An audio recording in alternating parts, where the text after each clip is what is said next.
அரியலூர் மாவட்டத்தில் அமைந்துள்ள அருள்மிகு ஒப்பில்லாத அம்மன் திருக்கோயில் தல வரலாறு.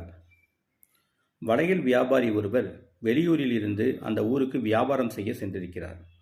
ஒரு நாள் தெரு தெருவாக சுற்றி வந்து அவர் வளையல் விற்று வந்தபோது அவர் எதிரே ஒரு சின்ன பெண் நின்று கொண்டு, வளையல்காரரே, எனக்கு வளையல் வேண்டும், தருவீர்களா என்று தன் பிஞ்சு கரங்களை நீட்டி கேட்டுக்கொண்டிருந்தாள்.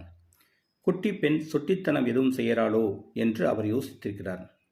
என்ன பார்க்குறீங்க, வளையலுக்கு காசு தருவேனா மாட்டேனான்னு தானே? அந்த தெருவில் இருக்கிற பெரிய வீடு எங்கள் அண்ணனது தான். அவர்கிட்ட ஒப்பில்லாதவளுக்கு வளையல் போட்டு விட்டதா சொல்லி காசு வாங்கி கொள்ளுங்கள் என்று குழந்தை சொல்லியிருக்கிறார். வளையல்காரரும் அவருடைய கை நிறைய வளையல்களை போட்டு விட்டிருக்கிறார். குழந்தை சந்தோஷமாக கலகலவென்று சிரித்து கொண்டே ஓடி போய்விட்டாள். சிறுமி சொன்ன வீட்டில் காசை வாங்கிக் கொள்வதற்காக போன வளையல்காரர் திகைத்து விட்டாராம்.